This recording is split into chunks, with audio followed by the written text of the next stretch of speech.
Comes a buck, a young 8-pointer. Boy, he's pretty. Short on the G3s, but he's a pretty buck. Too young. Boy, he's trailing them. It's good to see they're out chasing right now, but if that had been a big buck, that would have been perfect. We'll find us a good mature buck somewhere. You know, early on in the hunt, we've seen several deer and we've seen a lot of bucks. We've seen some good bucks. You know, we've seen some small bucks that are 3.5 years old that just need a couple more years. We've seen some 2.5-year-old 8 points and 6 points and stuff that's just gonna have to give them some time and see what they become. But with the trail cameras and the scouting that Don has done on this place, it gives you a real idea of what kind of bucks are out there. And you know, we have a pretty good idea that there's 10 to 15 5.5-year-old plus deer on the place that we're targeting. I think we're gonna change our strategy just a little bit and get out of the timber and concentrate more on the open fields where we can see more.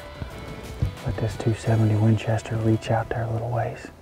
Hunting a farm like this early on with the weather the way that it was, really warm, really windy, it can be really tough. But I thought, you know what I'm gonna do, I'm gonna stand back, I'm not gonna get too aggressive, and I'm gonna hunt some more open areas where I can see what's going on. I wanna learn about what's going on. I wanna see what the deer are doing, how they're reacting, when they're moving, and I wanna hunt the does. Because this time of year, when you hunt the does, you're gonna find the bucks.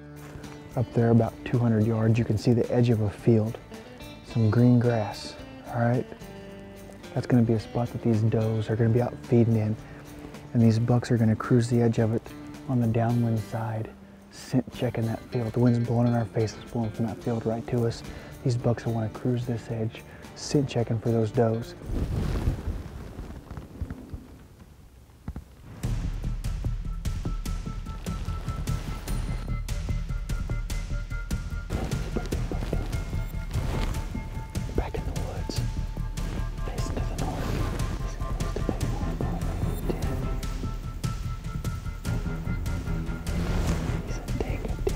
You can tell this is a mature deer just by looking at the front half of him and his rack and his head. And once he starts walking, I can see he's got this real bad limp.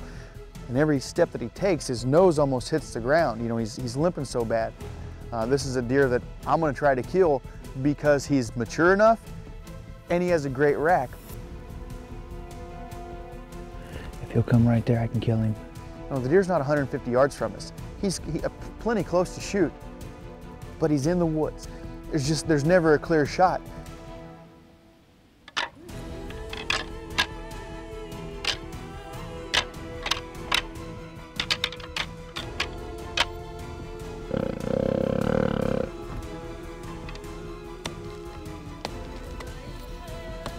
Here he comes right there.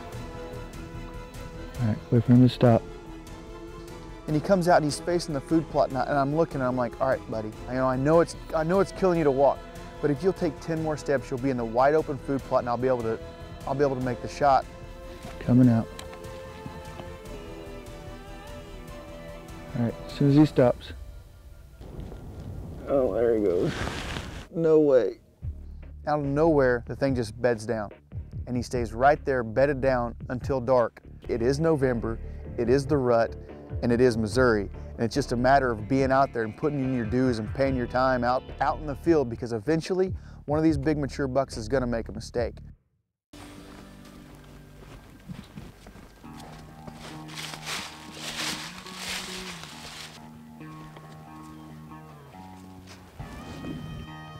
There's some deer out in that field right there.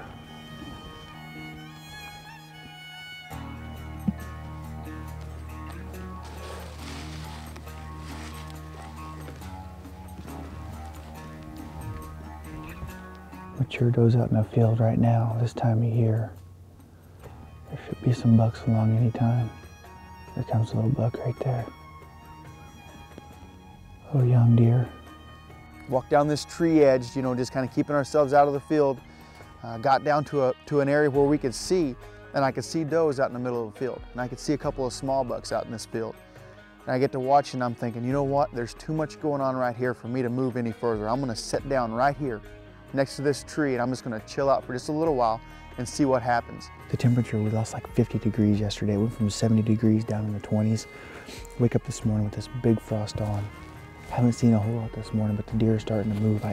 On that ridge right over there, I can see several deer moving. There's some more coming out of the woods right there. Temperature dropped 40 degrees in about a 7-hour period. And a temperature change like that is gonna get these deer on their feet. It's gonna get them to moving. Now the deer are starting to move. They were pretty slow getting started. I guess they're froze in from the rain and everything last night and how cold it got. It got down in the teens almost. Comes a deer. Doe running down the hill. Here comes another deer running right at us. She's got to have a buck behind her. Here comes another deer, another buck, another buck. These does aren't 100% ready yet because this big buck, he's checking right now. He's on his feet cruising, but they're not breeding. And this is my favorite time to be hunting, when those big bucks are on their feet, when they're cruising, when they're looking for a hot doe. Every time I've seen a mature doe so far this week, there's been a buck somewhere shortly behind her. I know he's been the biggest guy, but those bucks are bumping him around.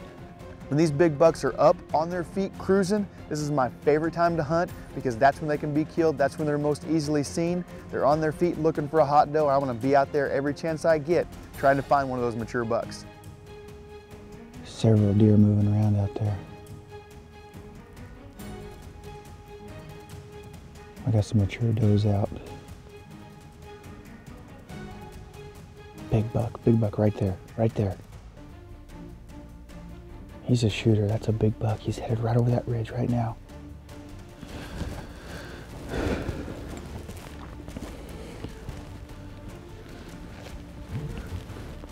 I can see horns coming. I look, I see a big mature body, and I immediately recognize this buck from the trail camera photos that we have of him. He's a big 9-point on one side. He's got 5 on one side with a little bit of a kicker on a G2. The other side, he's a big 8-point. He's wide, he's mature, he's got good brows. This buck has everything that I want. He's a great deer. He's one that I want to shoot. That's a good deer. He's over that ridge. I can't see him right now. And by the time I get set up, we get everything set up, I get the gun on him, he goes just over the top of the hill. And I'm thinking, did I miss my chance? There's his horns. I can see his horns sticking up.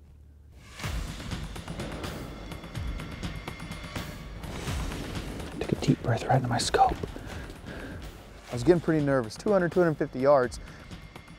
I'm gonna need every ounce of skill that I have to be able to make this shot, and I can't afford to be shaken too bad. And I put my head down and I take a deep breath, and I'll be darned with, you know, it's frost on the ground, and I take that deep breath and it goes right into the scope. I mean, I blew it right into the scope. There's his horns. I can see his horns still. Picking his head up. He's still right there. He's just feeding. He's not going anywhere. You know, that actually calmed me down more than anything whenever I fogged that lens up, because that took my mind off the deer. Here comes a deer. Little buck coming out. If he'll come right there, I can kill him. Here he comes. Here he comes. I can see his back. Yep, that's him. All right, as soon as he stops.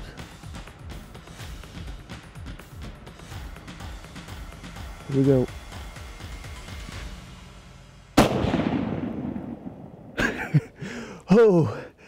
Oh, down like a rock, baby.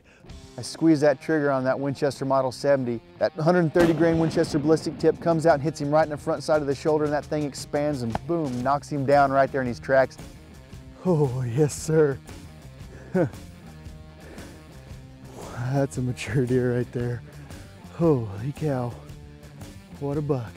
That's him right there. That's the buck I thought it was. A little 9-point with a little kicker right there. Big old mature deer. That's a great deer. It warms my heart, and it makes me even more happy for someone else such as Alan to come out and take a deer off my property. Great buck, Alan. Don, that is an old buck right there, buddy. Yeah, he's been around here a long time.